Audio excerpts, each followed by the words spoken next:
ওনাদের ভালোবাসার সঠিক মূল্যায়নটা আমি এখনো করতে পারিনি, তবে আমি চেষ্টা করে যাচ্ছি। আপনি কি মনে করছেন আপনার উপর আপনার সাধারণ জনতা স্যাটিসফাই? আমরা কেন জানি সমালোচনাগুলো সামনাসামনি করতে ভয় পাই। সমালোচনাকে আমি ভয় পাই না, কারণ সমালোচনা একটা মানুষকে তার সঠিক পথে চলার জন্য অনুপ্রেরণা আমি মনে করি। আপনার সুসময় কিছু দুধের মাঝে পাওয়া যায়, কিন্তু হলে যে দেশপ্রেম থাকবে এটারও কিন্তু নিশ্চয়তা নাই। আল্লাহ মাফ করুক, কোনো কারণে ফেল করলে বলবো যে এই লোকের সাথে নির্বাচন করে সে ফেল করছে, এটা কিন্তু মানুষ বুঝবে না যে কেন ফেল করবে। অনেক সময় আপনাকে দেখা যাচ্ছে দেশ বিদেশে আপনি পরিবারকে নিয়ে ঘুরতে যাচ্ছেন। দেশি গল্পের আজকে বিশেষ আড্ডায় আমাদের মাঝে উপস্থিত আছেন এই কুমিল্লার প্রাণকেন্দ্র 14 গ্রাম মিয়াবাজারস্থ 2 নং উজিরপুর ইউনিয়নের চেয়ারম্যান, মাননীয় চেয়ারম্যান মহোদয় জনাব নাইমুর রহমান মজুমদার মাসুম ভাই। আসসালামু আলাইকুম ভাই, কেমন আছেন? ওয়ালাইকুম আসসালাম, আলহামদুলিল্লাহ ভালো আছি। আপনি ভালো আছেন? জি ভালো আছি। আপনি একজন ওয়েল এডুকেটেড পারসন, চট্টগ্রাম বিশ্ববিদ্যালয়ে অ্যালামনি, সাবেক প্রভাষক, মধ্যবিত্ত ফ্যামিলির ছেলে, যেটা এখনকার আমাদের বাস্তবতায় সাধারণত উচ্চবিত্তরাই চেয়ারম্যান বা এই সকল পদে আসে। জনগণের হিউজ আস্থা, এটা কি আপনি বুঝতে পারেন? এটা আপনি ভালো প্রশ্ন করেছেন। আমি নির্বাচনের পূর্বেই আমার প্রতি যে মানুষের অগাধ বিশ্বাস এবং আস্থা সেটা আমি টের পেয়েছি। ওনাদের বাচনভঙ্গি, আমার প্রতি যে ওনাদের যে অধিকার থেকে যে কথা বলা, এগুলো থেকে আমি ধরে নিয়েছি যে আমার প্রতি ওনাদের কি পরিমাণ অগাধ ভালোবাসা, এবং আমি ভোটে সেটার প্রতিফলন দেখতে পেয়েছি। আর নির্বাচিত হওয়ার পর মানুষ আমার কাছে যেভাবে তাদের অধিকার নিয়ে এগিয়ে আসেন, আমিও আল্লাহর রহমতে আমি চেষ্টা করি যে সমাজের একেবারে উচ্চবিত্ত থেকে নিম্নবিত্ত পর্যন্ত প্রতিটা মানুষকে আমি সম্মানিত নাগরিক হিসেবে দেখি।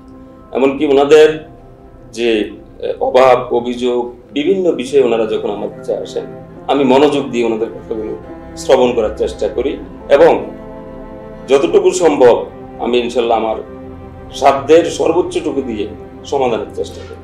এখন মানুষের যে বিশ্বাস, আস্থা, ভালোবাসা, সেটার বাস্তবতার নিরিখে কতটুকু বজায় আছে আপনি মনে করছেন, বা আপনি কি মনে করছেন আপনার উপর আপনার সাধারণ জনতা স্যাটিসফাই? আমি একটা কথা বলে রাখি যে আমাদের প্রত্যেকের সাধ্যের একটা সীমারেখা আছে। আমি আমার সাধ্যের সীমারেখার সর্বোচ্চটুকু দিয়ে আমি মানুষের অভাব অভিযোগ মেটানোর চেষ্টা করি। সেই ক্ষেত্রে আমি মনে করি, বা আমি জনগণের যে এক্সপ্রেশন আমি দেখি, যে আল্লাহর রহমতে ওনারা আমার উপর অনেকটা স্যাটিসফাই। এখন আমাদের দেশের জনগণের আবার একটা খুব চমৎকার, ইদানিংকার মধ্যে দেখছি চমৎকার বৈশিষ্ট্য আছে। ওনারা আপনার সামনে আসলে একরকম এক্সপ্রেশন দিবে, পিছনে আরেক রকম এক্সপ্রেশন দিবে। আমরা কেন জানি সমালোচনাগুলো সামনাসামনি করতে ভয় পাই। এই জিনিসটা কি আপনি জনপ্রতিনিধি হিসাবে বুঝতে পারেন কিনা? জি, অবশ্যই বুঝি যে বিভিন্ন জায়গায়, যেমন আমার সামনে অনেক মানুষ আমাদের, তবে আপনি যেটা বলেছেন এটার সংখ্যা কিন্তু খুবই কম, এই ধরনের লোকের সংখ্যা খুবই কম। আমাদের সাধারণ যে জনগণ, ওনারা কিন্তু যেটা বলার সামনাসামনি বলে দেবেন, কিন্তু আমাদের সাথে চলাফেরা করেন, আমাদের বুঝান যে আমাদের খুবই আন্তরিক বা আমার কাছের লোক। এই ধরনের লোকজন হয়তো সুযোগ পেলে আড়ালে আবডালে বিভিন্ন জনের কাছে বিভিন্নভাবে ওনাদের মানে সমালোচনা করেন। সমালোচনাকে আমি ভয় পাই না, কারণ সমালোচনা একটা মানুষকে তার সঠিক পথে চলার জন্য অনুপ্রেরণা আমি মনে করি। তবে যে যখন যে সমালোচনাটা যেটা আমি করিনি এটা যখন বলা হয়, তখন মানে খুব কষ্ট লাগে যে আমি এই জিনিসটা করলাম না, অথচ আমার ব্যাপারে এই কথাটা বলা হচ্ছে। মানে আপনি বলতে চাচ্ছেন যে সমালোচনা হোক, তবে অপপ্রচার না হোক, প্রপাগান্ডা যাতে না হয়। তারপরে যে ষড়যন্ত্র, যে একটা মানুষের কি বলে আপনার, যখন একটা মানুষের কাছে জনপ্রিয় হয়ে যায়, তার জনপ্রিয়তা ঈর্ষান্বিত হয়ে যখন কোনো ষড়যন্ত্র করা হয়, যখন কোনো মানে বদনাম করানোর জন্য চেষ্টা করা হয়, বিভিন্ন মানুষকে বিভিন্নভাবে বলা হয় যে এই জিনিসটা চেয়ারম্যান সাহেব করেছেন, আপনি একটু বলেন। মানুষ বলে যে উনি এটা করেন না, আমি কিভাবে বলবো? ইতিমধ্যে আমি অনেক জিনিস লক্ষ্য করেছি। তবে আমরা ছোটবেলা থেকে, আমার বাবাও সামাজিকতা করতেন, আমার বাবাও শিক্ষক ছিলেন, আমি নিজে শিক্ষক, আমার ছোট ভাই, আমার বোন, সবাই আমরা একটা শিক্ষক ফ্যামিলি। তো আমরা মানুষের সাথে আমাদের একটা নিবিড় সম্পর্ক। আপনি একটা কথা বলেছিলেন যে উচ্চবিত্তরা এখন জনপ্রতিনিধি হওয়ার দৌড়ে এগিয়ে আসে, আপনি কিভাবে আসলেন? আসলে মূলত আমার যে আশা সেটা হচ্ছে মানুষের ভালোবাসা থেকে। মানুষের ভালোবাসা। আপনি আশ্চর্য হয়ে যাবেন যে আমার নির্বাচনের সময় আমি যখন বিভিন্ন গ্রামে গিয়েছি মানুষের দ্বারে দ্বারে ভোট প্রার্থনার জন্য, তখন আমি দেখেছি যে মানুষ আমাকে কি পরিমাণ ভালোবাসে। আমি হয়তো সেক্ষেত্রে ওনাদের ভালোবাসার সঠিক মূল্যায়নটা আমি এখনো করতে পারিনি, তবে আমি চেষ্টা করে যাচ্ছি। ওনাদের যে ভালোবাসা আমি দেখেছি, আমি একটা চা দোকানে গিয়ে আমি নিজেই চায়ের অর্ডার দিয়েছি যে গ্রামবাসীকে নিয়ে চা খাবো, কিন্তু আমি কোথাও কোনো গ্রামে গিয়ে চা দোকানে বিল দিতে পারি। চায়ের কথা থেকে একটা বিষয় মাথায় আসলো, সেটা হচ্ছে আপনারই কিছু সারথি বলতে আপনার সাথে যারা নির্বাচনের আগে একদম চা দোকানে বসে আড্ডা দিত, আমিও দিতাম পার্সোনালি। তো ওই সারথীদের একটা দাবি যে মাসুম ভাইয়ার এখন আমাদের সাথে চা দোকানে আড্ডা দেয় না, এটার যুক্তি খণ্ডন আপনি করবেন না দর্শকদের উদ্দেশ্যে? জি, এটা আপনি অত্যন্ত সুন্দর একটি প্রশ্ন করেছেন, যেটা মানে আমি ইন্ডিভিজুয়ালি প্রত্যেকের কাছে এটা জবাবদিহিতা করতে হয়। আপনার মাধ্যমে যদি আমি এটা বলতে পারি, তাহলে আমার মনে হয় যে আমার যে শুভাকাঙ্ক্ষী বা আমার শুভানুধ্যায়ী যারা, ওনারা বিষয়টা বুঝতে পারবেন। আসলে আপনারা সহ যারা আমার শুভানুধ্যায়ী যারা, সবাই মিলে কিন্তু আমাকে সাপোর্ট দিয়েছেন এই উজিরপুর ইউনিয়নের জনগণের খেদমত করার জন্য, জনগণের পাশে দাঁড়িয়ে ওনাদের যে বিভিন্ন সমস্যা এগুলো সমাধান করার জন্য।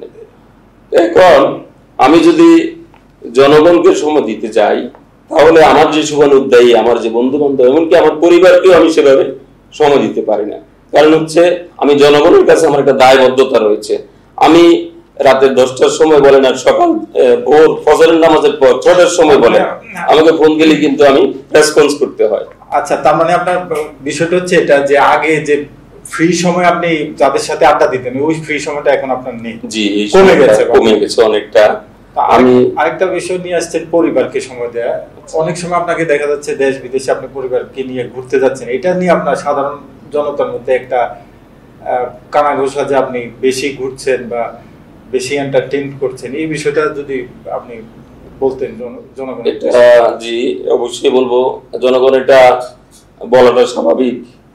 আর মূলত আপনি নিজেও বুঝেন বা সবাই জানেন যে আমাদের সকল শান্তির উৎস হচ্ছে পরিবার। পরিবারে যদি অশান্তি থাকে, তাহলে কোনো মানুষ সঠিকভাবে ওনার দায়িত্ব পালন করতে পারেন না।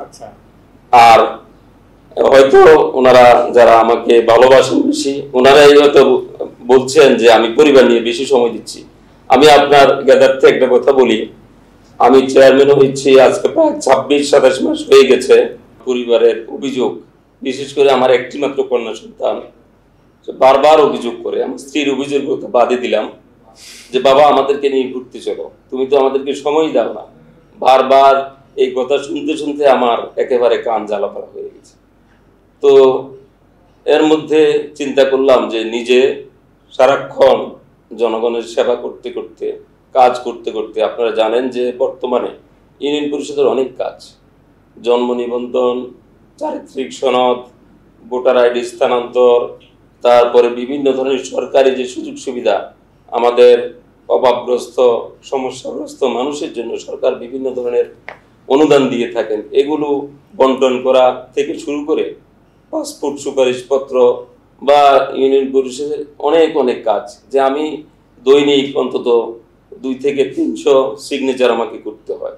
এই কাজগুলো করতে গিয়ে দেখা যাচ্ছে যে নিজেই অনেকটা মানে একেবারে হাঁপিয়ে উঠছি। আর এদিকে পরিবারের অভিযোগ, সেই ক্ষেত্রে চিন্তা করেছি যে জনগণকে সময় তো অবশ্যই আমাকে দিতে হবে, এর মধ্যে একটু সময় বের করে যদি আমার পরিবারকেও খুশি রাখা যায়, তাহলে আমার মনে হয় নিজেও একটু রিফ্রেশমেন্টে গেলাম, পরিবারও খুশি থাকলো, সবকিছু মিলিয়ে আমি আবার জনগণের মাঝে এসে সুন্দরভাবে জনগণকে সময় দিতে পারবো।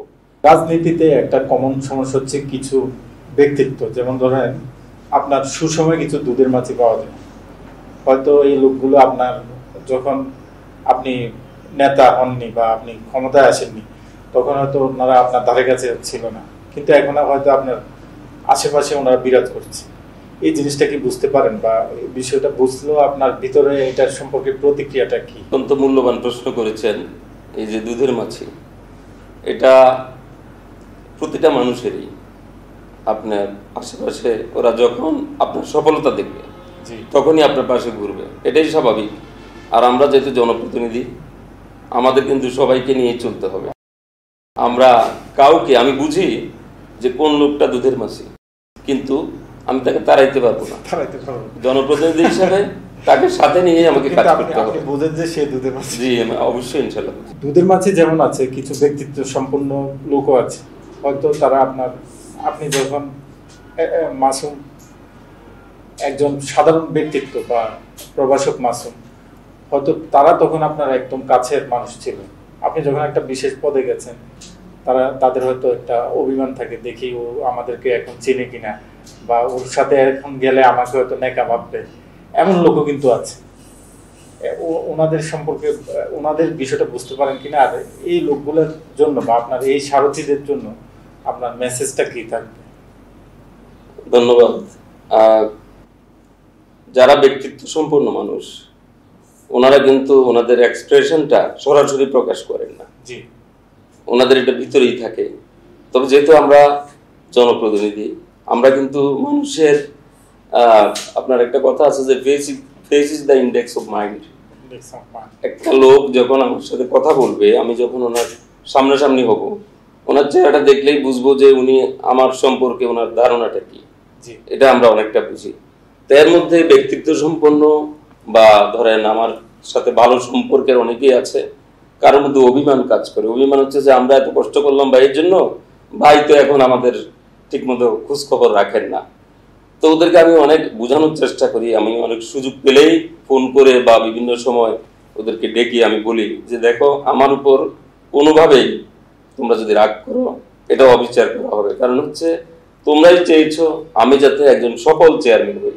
তো সফলতা পেতে গেলে জনগণ মাঝে সময় দিতে হবে বেশি। তোমরা যেহেতু আমার অয়েল লিস্টার, তোমাদের যে কোনো সময় তোমরা যদি আসো, আমি যদি তোমাদেরকে কখনো ইগনোর করি, তাহলে হয়তো বুঝবে যে আমি তোমাদের আর আগের মতো নাই, তোমাদের সাথে সম্পর্ক। আপনাকে যদি বলি, আপনার একদম কাছের সহযোদ্ধা যাদেরকে আপনি এই দেশি গল্প আড্ডার মাধ্যমে, এই আপনার এই ভিজুয়াল আড্ডার মাধ্যমে তাদের নামটা মেনশন করে আপনি তাদের প্রতি ভালোবাসাটা আবার ব্যক্ত করলেন, এমন কয়েকজন নাম বলতে? আমার বিশেষ করে আমি বলবো, আমি কিন্তু নিজে থেকে যে আমি নির্বাচন করব, চেয়ারম্যান হব, এই চিন্তাটা আমার মধ্যে কখনোই গ্রো করে নাই।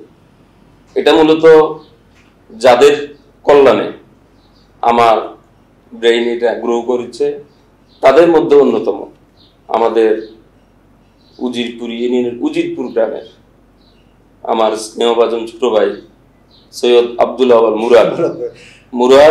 মুরাদ ভাই নিশ্চয়ই এটা শুনলে বিদেশে থেকে আমরা জানতাম। একেবারে সে প্রথম ফেসবুকের মাধ্যমে যে আগামী নির্বাচনে উজিরপুরে চেয়ারম্যান হিসেবে আমরা মাসুম ভাইকে দেখতে চাই, এই যে প্রস্তাবনা, এরপর থেকে আমার প্রবাসী ভাইয়েরা যারা মাথার ঘাম পায়ে ফেলে বিদেশের মাটিতে অনেক কষ্ট করে দেশে পরিবার পরিজনের মুখে হাসি ফোটানোর জন্য কাজ করছেন, তারা এক যুগে আমার পক্ষে কাজ করেছে, আমাকে সাপোর্ট দিয়েছে। তাদের কল্যাণেই আমি কিন্তু এই চেয়ারম্যান হিসেবে প্রতিদ্বন্দ্বিতা করার সিদ্ধান্ত নিয়েছি। আপনি ইউনাইটেড আরব এমিরেটস যখন ঘুরতে গিয়েছেন, সেখানে আমরা দেখেছি অসংখ্য প্রবাসী, এমনকি আমরা এটা দর্শকদের, আমাদের এখানে অসংখ্য দর্শক আছে যারা এই ইউনিয়নের বাইরে বা এই 14 গ্রামের বাইরে।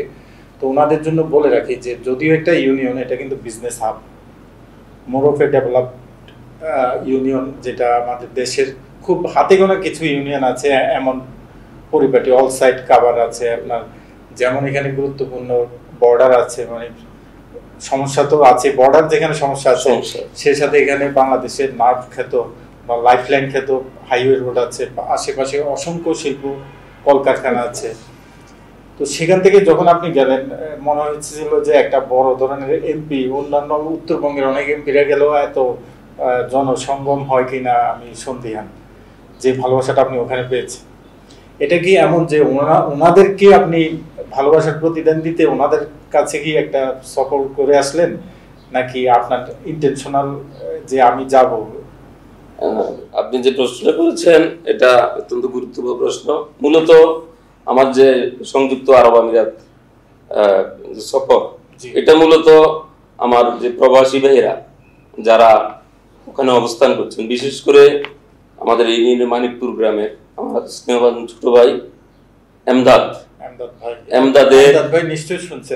এমদাদের সুবাদে এমদাদ আমাকে বারবার নির্বাচনের পর থেকেই বলছিল যে ভাই আপনি পরিবার পরিজন নিয়ে একবার ঘুরে যান, সারা জীবনে তো মানুষের জন্য কাজ করবেন বা করছেন, আপনি একটু ঘুরে যান। এছাড়া আমাদের উজিরপুর ইউনিয়নের অন্যান্য আমাদের ছোট ভাইয়েরা রয়েছে, আমি সবার নাম বলতে গেলে হয়তো অনেক সময় লাগবে। ওরা অনেকেই বলেছে যে আপনি আসেন, ঘুরে যান। আমার নিজের কাজিনরা রয়েছে ওখানে, তারপরে আমাদের বিভিন্ন গ্রামের। এছাড়া আমি একটা, আপনি যেটা বলেছেন যথার্থই বলেছেন, আমি একজন ক্ষুদ্র এলাকার জনপ্রতিনিধি। ইউনিয়ন পরিষদ হচ্ছে একেবারে স্থানীয় সরকারের সবচেয়ে নিম্ন পর্যায়ের একটা পরিষদ। সেই ইউনিয়ন পরিষদের চেয়ারম্যান হিসেবে আমি আরব আমিরাত ভ্রমণে গিয়ে যেটা পেয়েছি যে মানুষের ভালোবাসা কি জিনিস, এটা আমি একেবারে মনে প্রাণে একদম কাছ থেকে আমি অবলোকন করেছি। আমি দেখেছি যে শুধু আমাদের উজিরপুর ইউনিয়ন নয়, 14 গ্রামের বিভিন্ন ইউনিয়ন লোক, এমনকি আমাদের কুমিল্লার বিভিন্ন উপজেলার, এমনকি চট্টগ্রাম বিভাগে চট্টগ্রামের লোকজন, চট্টগ্রাম জেলার বাসিন্দা, এই ধরনের লোকও আমার কাছে এসে দেখা করেছেন, আমাকে এন্টারটেনমেন্ট দিয়েছেন। এখন জনগণের নানা প্রশ্ন থাকবে, সমালোচনা থাকবে, এইগুলোকে মোকাবেলা করে তো আপনাকে সামনে এগিয়ে যেতে হবে। আপনার এমন কি মাঝে মধ্যে মনে হয় যে আমি চাইলেও 100% মানুষের মন জয় করতে পারবো না, এটা কি মনে হয় আপনার কাছে? অনেক সময় অনেক আমাদের আশা থাকে, আমরা অনেক আশাবাদী, আসলে আশা আছে বলেই আমরা কিন্তু বেঁচে আছি। আশা যদি না থাকতো আমরা কোনোভাবেই বেঁচে থাকতাম না। তো আমি সর্বোচ্চ চেষ্টা করি যে মানুষ আমার থেকে যে আশা করে আমাকে ভোট দিয়েছেন, মানুষ আমার থেকে যেটা প্রত্যাশা করে সেটার সর্বোচ্চ যোগান দেওয়ার চেষ্টা করি।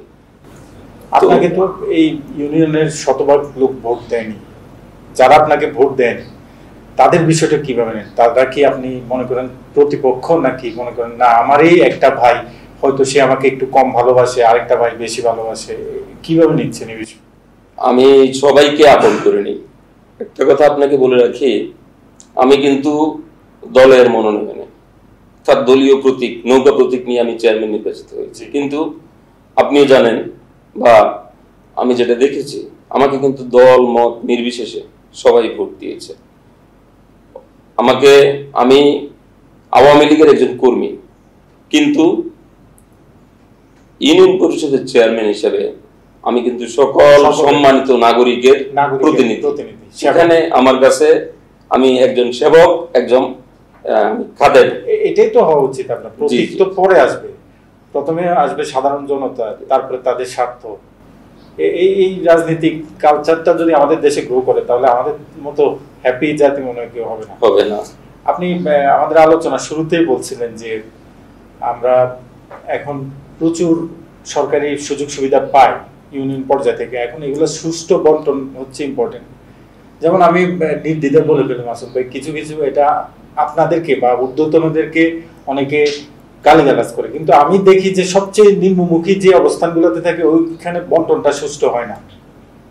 রিয়েলি দ্যাট আপনার একজন লোক কাবিখা প্রজেক্ট পেলো আপনার 1 লাখ টাকার, সে 10,000 টাকারও কাজ করাচ্ছে না, এটা তো আপনার হাতে থাকে না। তো এই সুষ্ঠু বন্টনগুলোর জন্য আপনাদের কোনো স্টেপ আছে কিনা, বা আপনারা কি করতে চান সুষ্ঠু বন্টনের জন্য?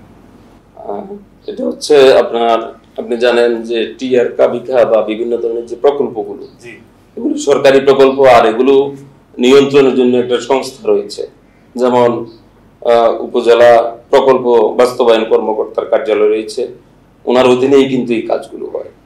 তো ওনারা এগুলো তদারকি করেন। যেমন ওনাদের থেকে আমি 9-6 করে নিয়ে আসলাম, কিন্তু আমার ব্যক্তি বিশেষের এটার মধ্যে খুবই লোভ থাকে। আমি এমনও লোক চিনি মানে শুধু পিছে পিছে ঘুরে, ছোটখাটো লোক, শুধু একটা কাজ পাবে, ওই একটা কাজের আপনারা 80% মেরে দেবে। এটাও নিশ্চয়ই আপনারা জানেন। মানে আমাদের কালচারটা বলছি আমি, এখানকার প্রশাসনকেও বলছি না, আমাদের নেতাদের কথাও বলছি না, আমাদের ছোটখাটো যারা সুবিধার জন্য করি, এই লোকগুলোকে কি আপনারা মনিটরিং বা আপনার পরামর্শ কি থাকবে এই লোকগুলোকে মনিটরিং এর মাধ্যমে এনে বা ওনাদের একটা নির্দিষ্ট ফি দিয়ে তার বাইরের কাজটা সুষ্ঠুভাবে বন্টন হলে আমাদের জন্য ভালো হতো না, সাধারণ জনতার জন্য? অবশ্যই কাজগুলো তো সরকার দিচ্ছে মূলত উন্নয়নের জন্য। তো আমরা বিভিন্ন ভাবে এগুলো মিসইউজ করি, কিন্তু আমাদের এগুলো প্রপার ইউটিলাইজ করা প্রয়োজন। কারণ হচ্ছে সরকার কিন্তু আমাদের দেশকে, আপনি জানেন যে একসময় আমাদের দেশকে বলা হতো তলাবিহীন জুড়ি, সেই হেনরি কিসিঞ্জার বলেছিলেন সেই তলাবিহীন জুড়ি থেকে আমাদের জাতির পিতা বঙ্গবন্ধু শেখ মুজিবুর রহমানের মৃত্যুর পরে 1975 পরবর্তী সময়ে আমাদের বর্তমান প্রধানমন্ত্রী গণতন্ত্রের মানুষকন্যা জননেত্রী শেখ হাসিনা যখন স্বদেশ প্রত্যাবর্তন করলেন, তারপর থেকে উনি দলের হাল ধরেছেন। দলের হাল ধরার পর আপনি জানেন যে এশিয়ার বৃহত্তম সংগঠন আজকে বাংলাদেশ আওয়ামী লীগ, আমাদের মাননীয় প্রধানমন্ত্রী জননেত্রী শেখ হাসিনার গতিশীল নেতৃত্বে উনি যেমনি ভাবে দলকে ভালোবাসেন তার চেয়ে বেশি ভালোবাসেন দেশকে। ভাই, শিক্ষিত জনতার যে রাজনীতি বিমুখ একটা আচরণ, অনেক এডুকেটেড ছেলে মেয়ে আছে যারা এখন রাজনৈতিক কোনো প্রসঙ্গই শুনতে চায় না, কিন্তু আমরা জানি যে যদি এডুকেটেড পার্সনরা ফ্রন্ট লাইনে চলে আসে পলিটিক্সে, আখের দেশের জন্য ভালো হয়। এই বিষয়টা নিয়ে আপনি কি বলবেন? আমি খুবই শিওর যে আপনি খুব কমই চেয়ারম্যানদের মধ্যে একজন যাদের সংখ্যাটা খুব কম যিনি ওয়েল এডুকেটেড। তো এই শিক্ষিত জেনারেশনকে রাজনীতিতে আনার জন্য আপনাদের কোনো পরামর্শ থাকবে কিনা? আপনি ভালোই বলেছেন। মূলত আমার নিজের কথাই বলি, আমি যখন নির্বাচনে প্রতিদ্বন্দ্বিতা করার কথা ভাবছিলাম, আমাকে অনেকেই বলেছে যে চেয়ারম্যান এখানে তো এত শিক্ষিত লোকজনের জায়গা না, এটা আপনি এখানে কেন যাচ্ছেন, আপনি পারবেন না, আপনি এটা আসলে এভাবে মেনটেন করতে পারবেন না। তো আমি একটা কথাই বলেছিলাম যে আল্লাহর ভরসা রেখে, যে আল্লাহ রাব্বুল ইজ্জত যদি কবুল করেন ইনশাআল্লাহ অবশ্যই পারবো। আরেকটা কথা আমি আপনাদেরকে বলি, আমি ওনাদেরকে বলেছিলাম যে আপনারা এই শিক্ষিত লোকদেরকে এইসব জায়গা থেকে দূরে রাখার জন্য আপনারা এইসব কথাগুলো বলেন, যার কারণে আস্তে আস্তে করে এই জায়গাগুলো অশিক্ষিত লোকদের এবং সমাজের যে অনেক দুর্বৃত্তরা এই জায়গাগুলো দখল করে নিচ্ছে, সেই ক্ষেত্রে দেশের ক্ষতি হচ্ছে। এজন্য আমি মনে করি আমাদের মতো লোক এগিয়ে যাওয়া প্রয়োজন। আর আমি যদি আল্লাহর রহমতে জনগণ যদি আমাকে গ্রহণ করে, আমাকে অনুকরণ করে, হয়তো ভবিষ্যৎ প্রজন্মরা এদিকে এগিয়ে আসবে। আর রাজনীতির যে বর্তমান যে অবস্থা, আমাদের এখন রাজনীতিতে অনেকেই শিক্ষিত লোকজন, আপনি যেটা বলেছেন যে কেন অগ্রসর হতে চান না, এখানে হচ্ছে মান সম্মানের ভয়ে অনেকেই এগুতে চান না। যে দেখা যাচ্ছে আমি অসম প্রতিযোগিতায় আমাকে এগিয়ে যেতে হয়, যে আমার সাথে এমন একটা লোক প্রতিযোগিতা করতে আসছে, যে লোকটাকে যে আমি প্রতিযোগী মনে করাটাও আমার জন্য একটি চিন্তার বিষয়। বা অনেকে মনে করবে যে যদি আপনি আল্লাহ মাফ করুক কোনো কারণে ফেল করলে বলবো যে এই লোকের সাথে নির্বাচন করে সে ফেল করছে। এটা কিন্তু মানুষ বুঝবে না যে কেন ফেল করলো। আবার যদি পাশও করে, আর পাস করছে কার সাথে পাস করছে, ওইরকম কোনো উপযুক্ত প্রার্থী তো ছিল না। এই কথাগুলো কিন্তু অনেকেই বলে থাকেন। তো সেক্ষেত্রে আমি বলবো যে আমাদের সমাজ ব্যবস্থার উন্নয়নের জন্য, আমাদের রাষ্ট্রের রাজনীতি এবং অর্থনীতি উন্নয়নের জন্য আমি মনে করি শিক্ষিত এবং আপনার দেশপ্রেম আছে এই ধরনের লোকজন এগিয়ে আসা উচিত। আবার শুধু শিক্ষিত হলে যে দেশপ্রেম থাকবে এটারও কিন্তু নিশ্চয়তা নাই। আর আপনি জানেন যে আমরা একটা কথা আমরা পড়েছি বইতে, যে দুর্জন বিদ্বান হইলেও পরিত্যাজ্য। আমি বিদ্যান, কিন্তু আমি দুর্জন, আমি ভালো মানুষ না, তাহলে আমাকে শিক্ষিত হলে কি হবে? আমাকে এই জায়গায় নেওয়ার কোনো প্রয়োজন নেই। আমাদের তরুণ প্রজন্মের জন্য একজন রোল মডেল হচ্ছে ব্যারিস্টার সুমন। কারণ উনি একদম কেন জানি যে কথাটা কেউ বলতে চায় না উনি অকপটে বলতে পারেন। বা আমরা মাশরাফিকে দেখেছি, উনি যে একটা ব্যানারে আছে, ওই ব্যানারটাও বোঝা যায় না, মনে হয় যে আপামর জনতার একজন সেবক, খাদেম। এই দুইজন ব্যক্তিকে কিভাবে দেখছেন? ওনারা কি আইডল হতে পারে? বা আপনারা যারা রাজনৈতিক প্রতিনিধিত্ব করছেন? অবশ্যই আইডল বলা যায়। আইডল বলা যায় এই কারণে, ওনারা কিন্তু রাজনীতি করে রাজনীতিতে প্রতিষ্ঠিত হননি। ওনারা যেখান থেকে এসেছেন, তবে ওনাদের মধ্যে সেবার যে মানসিকতা আছে বা দেশপ্রেম আছে, এটা ওনাদের আচার আচরণ বা ওনাদের কথাবার্তা আমরা বুঝি। ওনারা ইতিমধ্যে দেশপ্রেমের অনেক স্বাক্ষর রেখেছেন। আমি মনে করি প্রতিটা জনপ্রতিনিধিরই দেশপ্রেম থাকা প্রয়োজন, আর জনগণের প্রতি ভালোবাসা এটা অবশ্যই থাকতে হবে। আর জনগণ যদি কোনো জনপ্রতিনিধির আপনজন না হয়, তাহলে এই জনপ্রতিনিধির কোনো মূল্যায়ন আমি মনে করি থাকে না।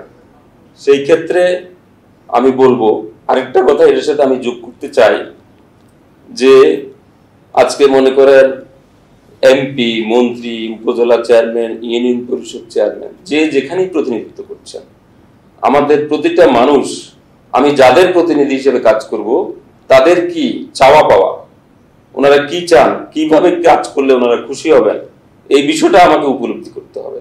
আজকে দেখা যায় যে আমাদের অনেক ক্ষেত্রে এই বিষয়টা আমার বলা ঠিক না, কারণ আমি একটু ছোট মানুষ, ছোট জায়গা, ক্ষুদ্র পরিসরে জনপ্রতিনিধি।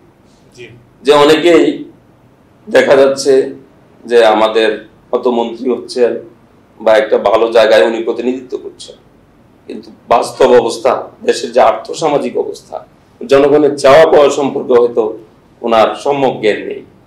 উনি সেই জায়গায় বসে যে জনগণের জন্য, জনগণের চাওয়া পাওয়া যদি নাই বুঝেন, জনগণের অনুভূতি যদি নাই বুঝেন, তাহলে উনি জনগণের জন্য কাজ কিভাবে করবেন? এটা কিন্তু সরকারের জন্য আমি মনে করি ক্ষতিকর। কারণ উনি ওনার যে রোল, ওনার রোলটা যদি জনগণের জন্য না হয়, তাহলে জনগণের সেন্টিমেন্ট কিন্তু সরকারের বিরুদ্ধে চলে যায়। এটা আমাদের বুঝতে হবে। আরেকটা বিষয় মাসুম ভাই, যদিও বিষয়টি এইভাবে প্ল্যাটফর্মে আলোচনা হয়েছে কিনা জানি না, আপনারা একটি নির্দিষ্ট রাজনৈতিক আদর্শ নিয়ে গড়ে উঠেছেন এবং বেশ দীর্ঘ সময় যাবতেই আপনাদের এই দল দেশের ক্ষমতায় আছে। এখন এই দলকে ঘিরে আমি দেখছি যে অন্যান্য দলের অনেক আদর্শিক সৈন্য বা সেনারা এখন এই দলে ভিড়ছে, এবং এমনও কাউকে অনেককে চিনি যারা আপনার মনে প্রাণে হয়তো আপনাদের দলকে ভালোবাসে না, কিন্তু তার ব্যক্তিগত স্বার্থে জয়েন করছে।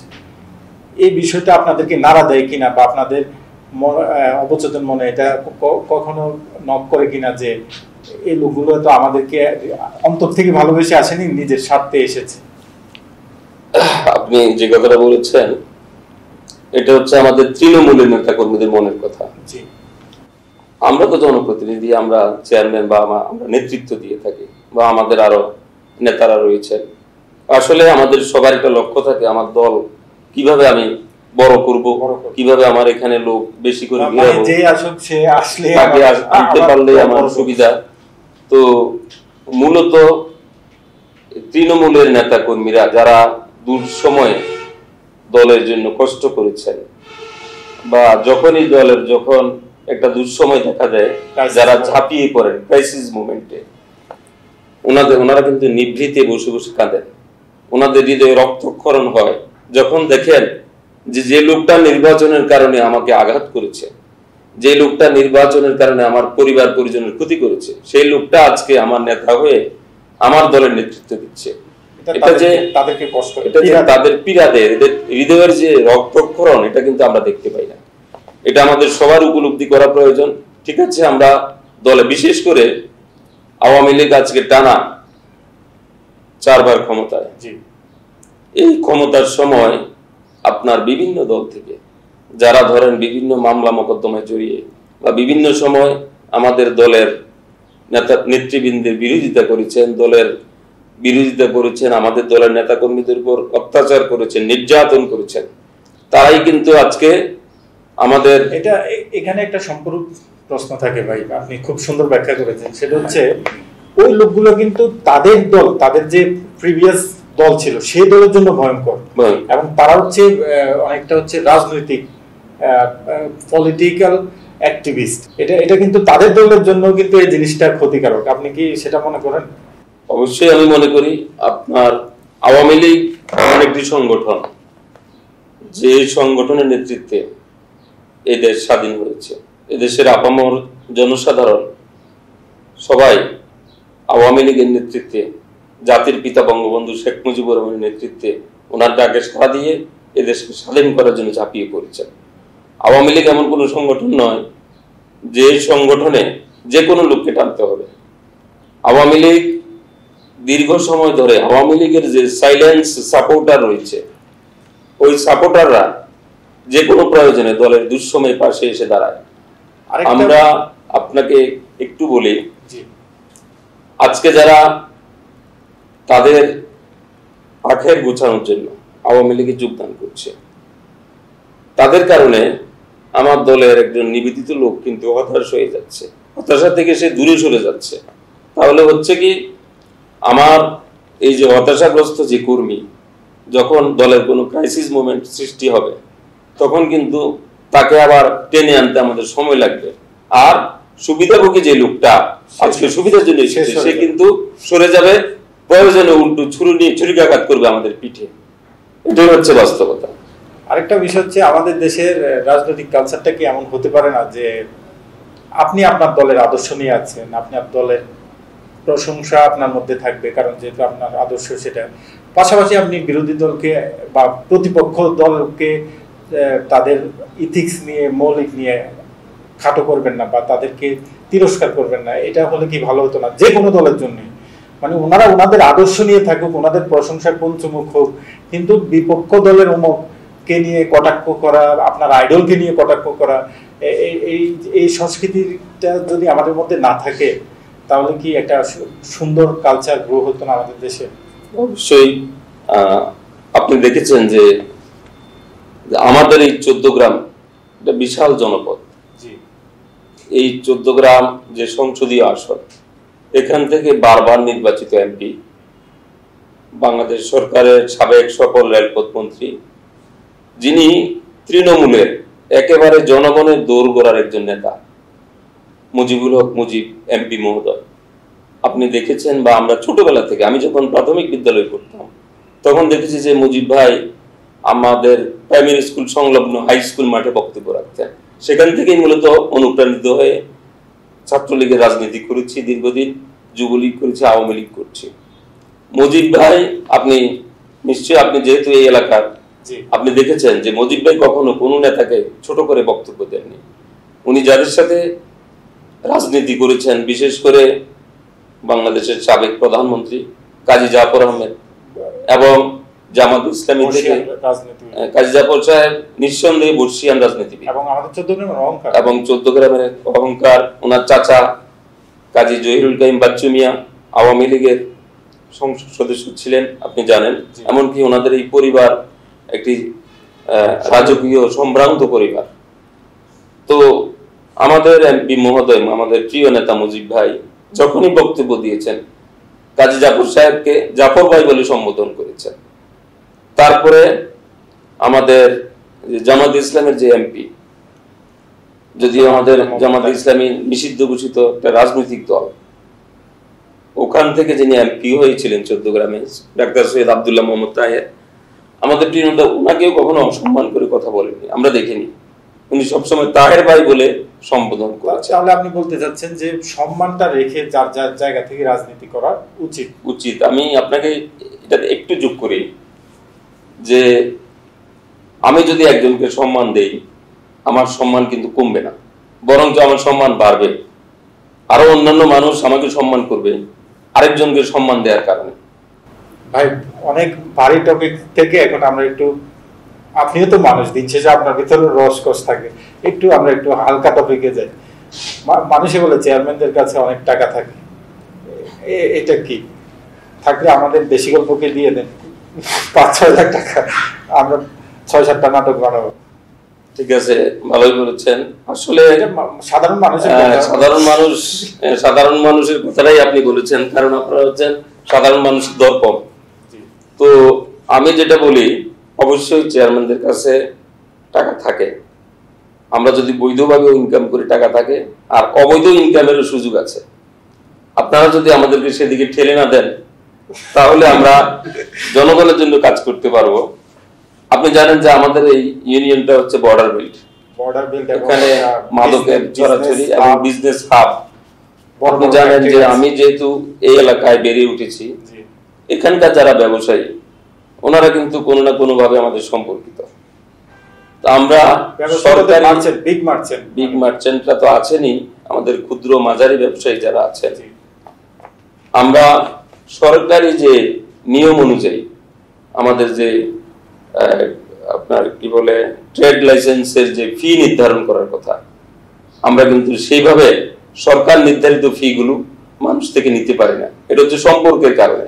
তাহলে যে এটা হচ্ছে কি, মানুষ একটা ভুল ধারণা যে সরকার নির্ধারিত যে টাকাটা দিচ্ছে, ভাবছে যে সেটা আপনারা নিচ্ছেন। আসলে এটা সরকার নির্ধারিত একটা ফি, সবাই ওই যে সরকারি কোষাগারে জমা দিচ্ছে। এটা ক্লিয়ার করার জন্য, যেহেতু সুযোগ পেয়েছি আপনার মাধ্যমে আমি ক্লিয়ার করি। এটা হচ্ছে যে আমাদের ট্রেড লাইসেন্স বাবদ, তারপরে হোল্ডিং ট্যাক্স বাবদ আমাদের যে টাকাগুলো আসে, এগুলো থেকে আপনারা জানেন যে ইউনিয়ন পরিষদের যারা আমরা চেয়ারম্যান এবং মেম্বার, আমরা কিন্তু 9 জন ইউপি সদস্য আর 3 জন সংরক্ষিত মহিলা সদস্য, 12 জন, আমি একজন, 13 জন। আমাদের যে সম্মানী সরকার থেকে একটা অংশ দেওয়া হয়, আরেকটা অংশ কিন্তু আমাদের ইন্টারনাল রিসোর্স থেকে দিতে হয়। এটা হচ্ছে আমাদের হোল্ডিং ট্যাক্স, এটা হচ্ছে আমাদের আপনার ওই যে ট্রেড লাইসেন্সের যে ফি, এই টাকাগুলি থেকে দিতে হয়। আবার আমাদের ধরেন বিভিন্ন সময় একটা রাস্তা হঠাৎ করে একটা কালভার্ট ভেঙে গেল, এটা মেরামত করতে হয়। একটা রাস্তা কোথাও ভেঙে গেল, যান চলাচলের অসুবিধা হচ্ছে, সেখানে মেরামত করতে হয়। তারপরে বিভিন্ন অভাবগ্রস্ত সমস্যাগ্রস্ত মানুষকে বিভিন্নভাবে সাহায্য সহযোগিতা করতে হয়। আমরা কিন্তু ইচ্ছা করলেও এই টাকাগুলো, যে অনেকের বদ্ধমূল ধারণা যে ট্রেড লাইসেন্স বাবদ বা হোল্ডিং ট্যাক্সের যে টাকাটা উসুল হচ্ছে, সেটা মনে হয় যে চেয়ারম্যান মেম্বারদের পকেটে চলে যায়। এটা হচ্ছে একটা ভুল ধারণা। ইচ্ছা করলে নেওয়া যায়, কিন্তু জনগণের কাছে যে দায়বদ্ধতা, জনগণের যে কাজ, যে কমিটমেন্ট, সেটা আপনি রক্ষা করতে গেলে আপনাকে এটা করতে হবে। আর অন্যান্য যে অসৎ উপায়, যেমন বিচার আচার থেকে শুরু করে বিভিন্ন সুযোগ সুবিধা নেয়া, আপনার যে মাদক কারবারিদেরকে সুবিধা দিয়ে ওখান থেকে নেয়া, এমনি ভাবে অনেক অন্যায় কাজ রয়েছে। এগুলোর সাথে সম্পৃক্ত হলে তাহলে একজন জনপ্রতিনিধি উনি আর আস্থার জায়গায় থাকেন না, উনি আর জনগণের প্রতিনিধি হিসেবে ওনাকে পরিচয় দেওয়ার মতো কোনো সুযোগ থাকে না। আস্তে করে এই ধরনের কাজে যারা সম্পৃক্ত হয় তারা কিন্তু একদিন আস্তে করে নিক্ষিপ্ত হয়। বড় বড় ফিলোসফাররা বলে গেছে, আপনার খুব কম লোকেরই সৌভাগ্য জোটে যে মানুষের কাছে মৃত্যুর অনেক সময় পর জীবিত থাকা।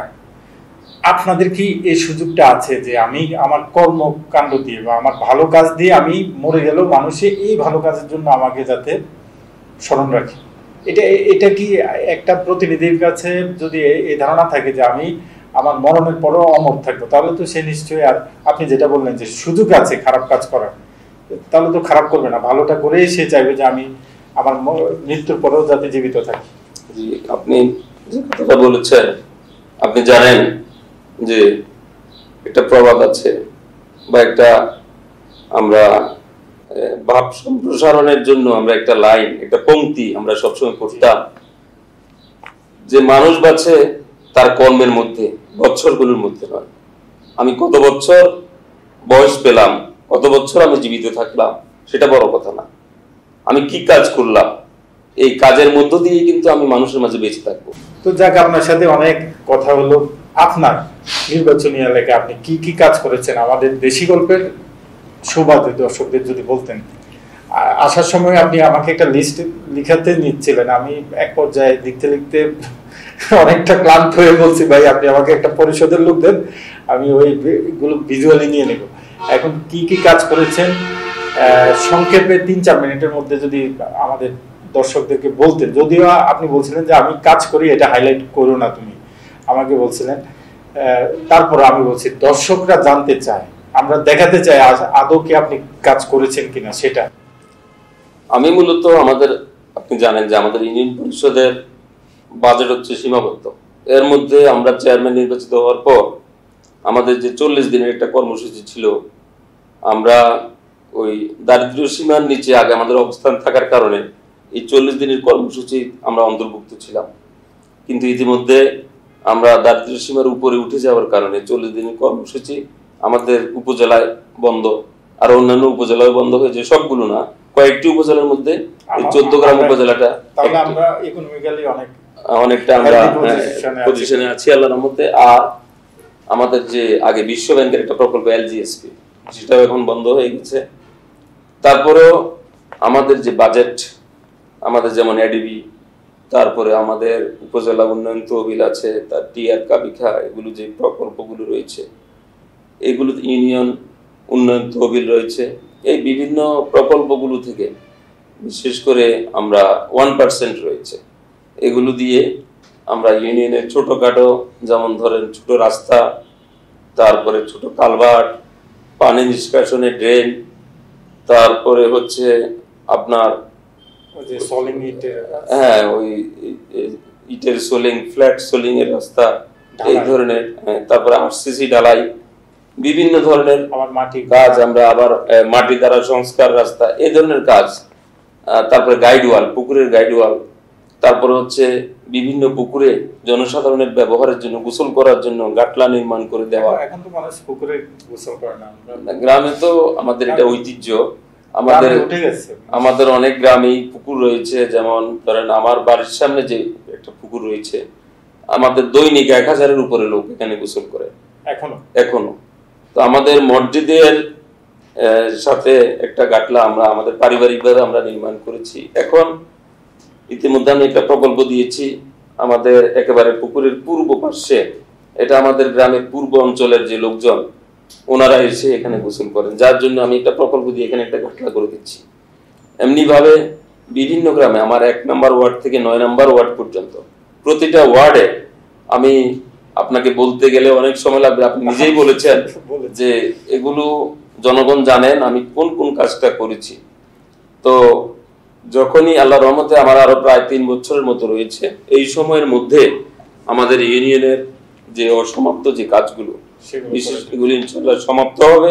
আর যে কাজগুলো বড়, যেমন এলজিডির মাধ্যমে হচ্ছে, বা আপনার ওই যে ত্রাণ মন্ত্রণালয়ের কাজ, এগুলো কিন্তু আমাদের প্রিয় নেতা সাবেক সফল রেলপথ মন্ত্রী জনাব মুজিবুল হক মুজিব এমপি মহোদয়ের ডিউ লেটারের মাধ্যমে আমাদেরকে এই কাজগুলো আনতে হয়। তবে সেই ক্ষেত্রে যিনি জনপ্রতিনিধি, ওনার কাজ হচ্ছে তদবির করে নেতার সাথে যোগাযোগ করে এই কাজগুলো নিয়ে আসা।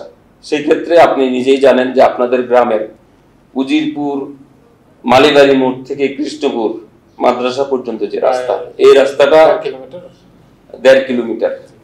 এই রাস্তাটার জন্য 1991 সাল থেকে এই গ্রামের আমাদের শ্রদ্ধেয় মুরব্বীরা বিভিন্ন নেতার কাছে গিয়েছেন রাস্তাটার জন্য, কিন্তু আল্লাহর কি হুকুম, এটা কোনোভাবেই হচ্ছিল না। আপনার পার্সোনাল কমিটমেন্ট ছিল আমাদের, আমার নির্বাচনের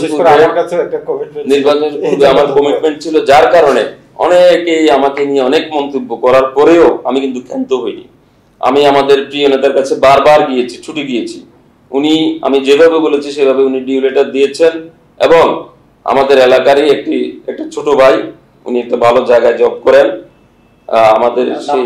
আমাদের ভাই হচ্ছে আফতাব আহমেদ, আপনার মহা হিসাব নিরীক্ষকের কার্যালয়ের ডিরেক্টর MIS হিসেবে কর্মরত। ওনাকে দিয়ে আমি ওনার মাধ্যমে অনেকটা ওনাকে দিয়ে তদবির করিয়েছি।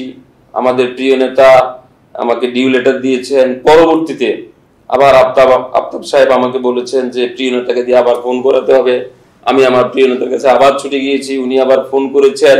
এইভাবে করে আপনাদের এই রাস্তাটা আল্লাহর রহমতে আমরা আনতে পেরেছি।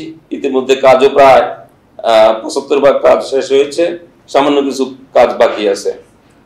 আর ইতিমধ্যে আমাদের আরো কয়েকটি নতুন কাজ, যেমন আপনার শিবির বাজার থেকে করিবন যে রোড, এটা কাজ শুরু হয়েছে। তারপরে কবরস্থান পার হয়ে সাহেবের টিলা দ্বিতল জামে মসজিদ পর্যন্ত এটাও আপনার ইতিমধ্যে টেন্ডারের প্রক্রিয়া আছে, যে কোনো মুহূর্তে টেন্ডার হবে। আমাদের চান্দুল মিয়াবাজার হয়ে চান্দুল কুমারডোগা রোডের প্রান্ত থেকে আশরাফপুর হয়ে আবার কুমারডোগা পর্যন্ত যে রোড, এই রোডের কাজও শুরু হয়েছে, বক্স কাটার কাজ চলছে। মিয়াবাজার আশরাফপুর কাকরি নদীর পার হয়ে কৃষ্ণপুর পর্যন্ত যে রোড, সেটারও কাজ চলতেছে। আবার কৃষ্ণপুর থেকে আপনার আমাদের যে শালবন হয়ে কৃষ্ণপুর থেকে রাজেশপুর যে শালবন, সেই শালবন হয়ে আবার আপনার এটা উজিরপুর ইউনিয়ন মানে সদর দক্ষিণ হয়ে আবার উজিরপুর ইউনিয়নে এই রাস্তাটা ঢুকছে, এই রাস্তাটারও কাজ শুরু হচ্ছে। ইতিমধ্যে আরো কয়েকটি রাস্তা পাইপলাইনে রয়েছে, বা যে রাস্তাগুলো আপনার আগে নির্মিত হয়েছে কিন্তু এখন এগুলো মেনটেনেন্স করা দরকার। এই রাস্তাগুলো ইতিমধ্যে আপনারা দেখেছেন যে মিয়াবাজার থেকে কাটালিয়া পর্যন্ত যে সড়ক, এটা আমাদের প্রিয় নেতা এটা রিপেয়ারিং করে দিয়েছেন। তারপরে হাইওয়ের সামনে দিয়ে বলরা হয়ে দাতামা পর্যন্ত যে সড়ক, এটাও ইতিমধ্যে মেনটেনেন্সের কাজ হয়েছে। আশরাফপুর হয়ে কুমারডোগা পর্যন্ত এটার মেনটেনেন্সের কাজ শুরু হবে। মিয়াবাজার থেকে ঘাসিগ্রাম পর্যন্ত, তারপরে টাইম স্কোয়ারের পাশ দিয়ে ঢাকা চট্টগ্রাম হাইওয়ে থেকে চিতুলিয়া হয়ে করিবন পর্যন্ত এই রাস্তাগুলো মেনটেনেন্সের কাজ আগামী অল্প কিছুদিনের মধ্যে শুরু হবে, এবং আরো নতুন নতুন অনেকগুলো কাজ ইনশাআল্লাহ হবে। ভাই আপনাকে কিছু ছোটখাটো প্রশ্ন করবো, যেগুলো কুইক আনসার দেওয়ার চেষ্টা করবেন। সেটা হচ্ছে, ধরেন আপনার সামনে আপনি দেখলেন যে আপনি হেঁটে যাচ্ছেন, বাস থেকে দেখলেন দূরে একজন লোক আপনাকে গালিমন্দ করছে, কিন্তু সে আপনাকে দেখে নাই। এই বিষয়টা আপনি কিভাবে নেবেন, বা তার প্রতি আপনার মনে মনে হলে একটা মেসেজ থাকবে, কি থাকবে?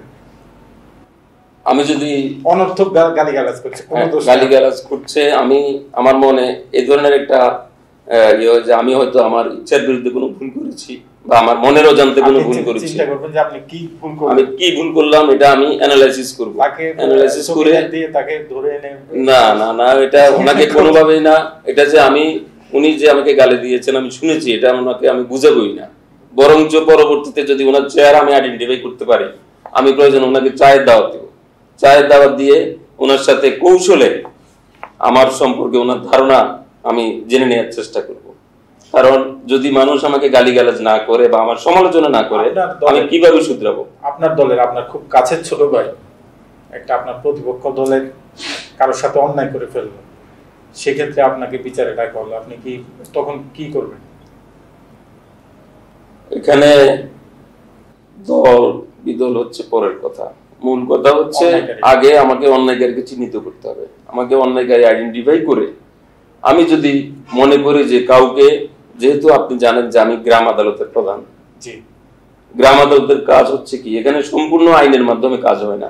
এখানে আইন, সামাজিকতা, আন্তরিকতা, মানবিকতা সবকিছুর সমন্বয়ে এখানে আমরা বিচার করে থাকি। সেই ক্ষেত্রে আমি যদি মনে করি যে ভাইটা অন্যায় করেছে, সে বয়সে নবীন, তাকে সংশোধনের সুযোগ দেওয়া প্রয়োজন, সেই ক্ষেত্রে আমরা একেবারে কঠিন শাস্তির আওতা না এনে তাকে আমরা একটা মানে এমন ভাবে একটা শাস্তির আওতায় আনবো যাতে ভবিষ্যতে সে নিজেকে শুধরে নিতে পারে এবং এই ধরনের ঘটনা যাতে পুনরাবৃত্তি না ঘটে। মাদক সম্পর্কে এক লাইনে যদি বলেন। মাদকের বিষয় হচ্ছে জিরো টলারেন্স। আমাদের মাননীয় প্রধানমন্ত্রী জিরো টলারেন্স, আমাদের এমপি মহোদয় এবং আমি, আমাদের জিরো টলারেন্স। এখানে এই ক্ষেত্রে আমি আপনাকে সংক্ষেপে বলি, আমি যদি জানি যে কোনো ছেলে মাদক কারবার বা কোনো কেউ মাদকের সাথে সম্পৃক্ত, আমি তাকে নাগরিক সনদ পর্যন্ত প্রদান করি না। তো আরেকটা বিষয়, সেটা হচ্ছে মোবাইলের মিসইউজ করছেন আমাদের ইয়াং জেনারেশন, তাদের কাছে নৈতিক মূল্যবোধ, সামাজিক মূল্যবোধ কিছুই পাওয়া যাচ্ছে না, এটা সম্পর্কে যদি কিছু বলতেন। এটা আমি মনে করি আমাদের অভিভাবকদের দোষ, আমরা সচেতন না। আমার ছেলে কি করছে, কোথায় যাচ্ছে, ফার্স্ট পোর্ট হচ্ছে তার বাসা। হ্যাঁ, আপনি একটা জিনিস জানেন, আপনিও শিক্ষিত মানুষ, আমিও শিক্ষিত মানুষ, আমাদের প্রথম পাঠশালা হচ্ছে আমার পরিবার। যে পরিবার থেকে সঠিক শিক্ষা গ্রহণ করতে পারবে না, সে বিশ্ববিদ্যালয়ের সর্বোচ্চ ডিগ্রি নিয়েও একজন সজ্জন মানুষ হতে পারবে না, একজন সুশিক্ষিত মানুষ হতে পারবে না।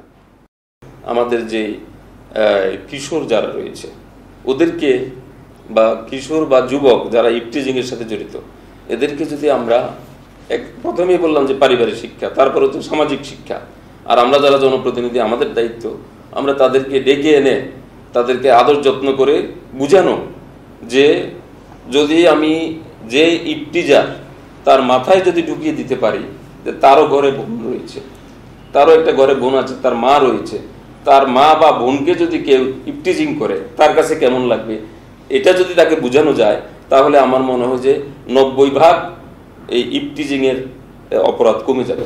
ইফটিজিং এর ক্ষেত্রে অনেকে বলে, অনেকেরই ধারণা যে নারীদের চলাফেরা পোশাক আশাকও অনেক সময় দায়ী। সে সম্পর্কে আপনি কি বলবেন, যে নারীরা ঠিক আছে ওনাদের পোশাক অনুযায়ী ওনারা যেভাবে ইচ্ছে এভাবে চলতে পারবে কি, নাকি ওনাদেরকেও একটু সতর্ক হয়ে যেতে? আমি মনে করি যে আমরা নারী পুরুষ বৈষম্য নয়। আপনারা জানেন যে কবির ভাষা বলতে গেলে পৃথিবীতে যা কিছু চিরকল্যাণকর অর্ধেক তার করিয়েছে নারী, অর্ধেক তার নয়। সেই ক্ষেত্রে নারীকে পিছনে ফেলে আমাদের উন্নয়ন হবে না। নারীরা আমাদের সাথে সাথে দেশকে এগিয়ে নেওয়ার জন্য কাজ করতে হবে, তবে সেই ক্ষেত্রে শালীনতার সহিত। আপনি যে কথাটা বলেছেন নারীরা দায়ী হচ্ছে, আমাদের সমাজে দেখা যাচ্ছে অনেকেই মানে অশালীন পোশাক পরে ঘোরাফেরা করছে। আপনি যদি শালীনতা না থাকে, শালীনতা প্রতিটি জীবনে, প্রতিটা মানুষের জীবনে শালীনতা প্রয়োজন। শালীনতা না থাকলে সেখানে একটা উচ্ছৃঙ্খলতা সৃষ্টি হবে। নারীর ক্ষেত্রে না, সবার ক্ষেত্রে, পুরুষের ক্ষেত্রে শালীন হতে হবে। পুরুষ নারী সবাইকে শালীন হয়ে চলতে হবে। কারণ শালীনতা এটা ধরেন আপনার প্রতিটা, আমি মনে করি প্রতিটা ধর্মেই শালীনতার কথা বলা হয়েছে। এখন আসি শিক্ষা সংস্কৃতিতে বেশি দরকার। আমাদের এখানে মিয়াবাজারকে একটা সাংস্কৃতিক অঙ্গনে বিশেষ চোখে দেখা হয়, অনেক কিছু কালচারালি আমরা ডেভেলপড। এখন আপনি নিজেও একজন কালচারাল অ্যাক্টিভিস্ট ছিলেন। একদম সোজা সাপটা প্রশ্ন হচ্ছে, দেশি গল্প দেখেন কিনা সময় পেলে, বা নাটক দেখা হয় মাঝে মধ্যে? দেশি গল্পের যে পেজ, এটার সাথে আমি সম্পৃক্ত। আমি সবসময় দেশি গল্পের প্রতিটা, আপনাদের প্রতিটা আবিষ্কার আমার কাছে কিন্তু ঘুরে ঘুরে আসে। আমি অবশ্যই এগুলো দেখি। আর আপনাদের যে সাবলীল যে উপস্থাপনা, এটা থেকে একেবারে সমাজের প্রতিটা স্তরের মানুষ আপনারা কি বোঝাতে চাচ্ছেন, আপনারা সমাজ। আর আমরা যেটা জানি যে নাটক মানে হচ্ছে যে সমাজ পরিবর্তনের হাতিয়ার, আর নাটক হচ্ছে সমাজের দর্পণ। এই যে বিষয়গুলো, এগুলো আপনাদের দেশি গল্পের মধ্যে আমরা প্রতিফলন দেখতে পাই। আমরা আশা করি যে আপনারা প্রিয় অভিনেতাকে একজন, আমি জানি আপনি জনপ্রতিনিধি হিসেবে সবাই আপনার প্রিয়, কিন্তু একজনের নাম বলতে হবে, একজন প্রিয় অভিনেতা। আসলে আপনার ছোট রোল বা বড় রোল সেটা বিষয় না। আপনার এই রোলগুলোর মধ্যে বিশেষ করে আপনি নিজে একজন পরিচালক, বা আপনি একজন কি বলে, আপনি কাহিনী আপনি নিজেই সাজিয়ে থাকেন, তো সব কিছু মিলিয়ে আপনি গল্পটাও আপনার, বা আপনার ইনস্ট্রাকশনেই নাটকটা হয়ে থাকে, বা আপনি নিজে অভিনয়ও করেন। সেই ক্ষেত্রে আমি যতটুকু দেখি যে আপনার যে প্রয়াস, বা আপনি যেভাবে মানে আপনার যে অভিনয়টা যেভাবে ব্যক্ত করেন, আপনার অভিনয়টা আমার খুবই ভালো লাগে। এছাড়া আমাকে খুব কম লোকে অ্যাপ্রিসিয়েশন করছে, আবার কারণ বেশিরভাগই আমাদের পাশাপাশি আমাদের হানিফ ভাইয়ের অভিনয় আমার কাছে খুব ভালো লাগে। যাক, মাসুম ভাই, আপনার এই কর্মব্যস্ত জীবনে আমাদেরকে একদণ্ড সময় দিয়েছেন, তাই অশেষ ধন্যবাদ। শেষ কথায় আপনি দর্শকদের উদ্দেশ্যে কি বলবেন, বা শেষে একটা পরিসমাপ্তি দিয়ে যাবেন? তো আজকে আপনি আমার সাথে যে কথাগুলো বলেছেন, যে আমাকে বিভিন্ন প্রশ্ন বানে আমার থেকে আপনি উত্তর নেওয়ার চেষ্টা করেছেন, এজন্য আপনাকে অসংখ্য ধন্যবাদ এবং আমি কৃতজ্ঞতা প্রকাশ করছি। আসলে আমাদের এই কাজের মাঝে আমরা যে কাজ করছি, এই কাজের বিষয়ে জনগণের কাছে বলা সবসময় সম্ভব হয় না। আপনার মাধ্যমে আমি জনগণের কাছে এই বিষয়গুলো উপস্থাপন করতে পেরেছি। আমি একটা কথা বুঝি যে জনগণ আমার প্রতি যে বিশ্বাস এবং আস্থা রেখেছেন, এটার মূল্য দেয়া আমার জন্য অত্যন্ত জরুরি। আমি আমার ঘাম, শ্রম এবং আমার রক্তবিন্দু দিয়ে হলেও জনগণের যে আশা আকাঙ্ক্ষার প্রতিফলন ঘটানো, ওনাদের আমার প্রতি যে আশা, আমার প্রতি যে ভালোবাসা এবং আমার প্রতি যে আস্থা, সেটার মূল্য দেওয়ার জন্য আমি প্রাণপণ চেষ্টা করে যাব। আর আমি সেদিনই সফল হব যেদিন মানুষের মুখ থেকে যে আমি আমার ব্যাপারে পজিটিভ কথাবার্তা বেরিয়ে আসবে, সেদিন আমি মনে করব যে সফল। আর আমি সবাইকে, আমার শ্রদ্ধেয় সম্মানিত সকল নাগরিককে বিনীতভাবে অনুরোধ করব, আপনাদের যে কোনো বিষয়ে কোনো যদি অভাব অভিযোগ থাকে, সরাসরি যদি আমাদের ওয়ার্ড মেম্বারদের মাধ্যমে আপনাদের এটা সমাধান না হয়, সরাসরি আমার কাছে চলে আসবেন এবং আমার কাছে আপনাদের মনের ভাব ব্যক্ত করবেন। আমি ইনশাল্লাহ এইটুকু আপনাদেরকে প্রতিশ্রুতি দিচ্ছি, বা ইতিমধ্যে আপনারা দেখেছেন যে আমার কাছে কেউ কথা বলতে এসে কথা বলতে পারেননি, এই ধরনের কোনো উদাহরণ নেই। আর আমি আমার সামর্থ্যের সর্বোচ্চটুকু দিয়ে আপনাদের যে সকল সমস্যা, সেগুলো সমাধান করার জন্য আমি প্রাণপণ চেষ্টা করে যাচ্ছি এবং চেষ্টা করব। আমি বিনীতভাবে অনুরোধ করব, আসুন আমাদের প্রতিহিংসা নই, আমরা প্রতিযোগিতা করি। আমরা জনগণের জন্য কাজ করার জন্য প্রতিযোগিতা অবতীর্ণ হই, কিন্তু কারো বিরুদ্ধে, কারো জনপ্রিয়তা ঈর্ষান্বিত হয়ে তার বিরুদ্ধে অপপ্রচার করা থেকে আমাদের সকলের বিরত থাকা প্রয়োজন। যদি আমি নিজে যদি ভালো কাজ করি, সেটার ফল মানুষ আমাকে দিবেন এবং আমার সৃষ্টিকর্তা আমাকে দিবেন, এটা আমি বিশ্বাস করি। এবং সেই দৃষ্টিকোণ থেকে যদি আমাদের কোনো ভুল থাকে, আমার যদি গঠনমূলক সমালোচনা করেন, সেটাকে আমি ধন্যবাদ জানাবো এবং আপনার প্রতি কৃতজ্ঞ থাকব। কারণ আমি মানুষ, আমারও সীমাবদ্ধতা রয়েছে, আমি কখনো ভুল ত্রুটির ঊর্ধ্বে নই। আমি সবসময়, মানুষ ভুল করবেই, আর আপনাদের গঠনমূলক সমালোচনা আমার সেই ভুল সংশোধনের পথে হিসেবে আমি মনে করব এবং এটাকে আমি সাদরে গ্রহণ করব। আর দয়া করে আপনারা প্রপাগান্ডা বা ষড়যন্ত্র করা অথবা অপপ্রচার থেকে দয়া করে যদি বিরত থাকেন, তাহলে আপনাদের প্রতি কৃতজ্ঞ থাকব। এই ধরনের লোকের সংখ্যা খুবই কম। আমরা এই চর্চা থেকে দূরে থাকব। আমরা সবসময় মানুষের ভালো কাজের প্রশংসা করার চেষ্টা করব এবং যদি ভুল করে সেই ভুলটা ধরিয়ে দেওয়ার চেষ্টা করব, তাহলে আমরা সবাই মিলে একটি সুন্দর সমাজ গঠন করতে পারবো, একটি সুন্দর ইউনিয়ন গঠন করতে পারবো এবং সর্বোপরি আমরা একটি সুন্দর, সুখী, সমৃদ্ধ, সোনার বাংলাদেশ গড়ে তুলতে পারবো বলে আমি আশাবাদ ব্যক্ত করি। আজকে এই দেশি গল্পের এই আয়োজনকে আমি ধন্যবাদ জানাই এবং কৃতজ্ঞতা জানাই, এবং ওনাদের মাধ্যমে আমাদের আর্থসামাজিক উন্নয়ন হবে, আমাদের সমাজের যেই বৈষম্য রয়েছে এগুলো দূর হবে বলে আমি আশা করি। আমি ওনাদের উত্তরোত্তর সমৃদ্ধি কামনা করি এবং একজন জনপ্রতিনিধি হিসাবে সবসময় ওনাদের পাশে থাকবো, এই আশাবাদ ব্যক্ত করি। সকলের সুস্বাস্থ্য এবং দীর্ঘায়ু কামনা করে আপনাদের খাদেম হিসাবে, আপনাদের সেবক হিসাবে যাতে আমৃত্যু কাজ করে যেতে পারি, এজন্য আপনাদের সকলের দোয়া চেয়ে আমি বিদায় নিচ্ছি। আসসালামু আলাইকুম ওয়া রাহমাতুল্লাহি ওয়া বারাকাতুহু।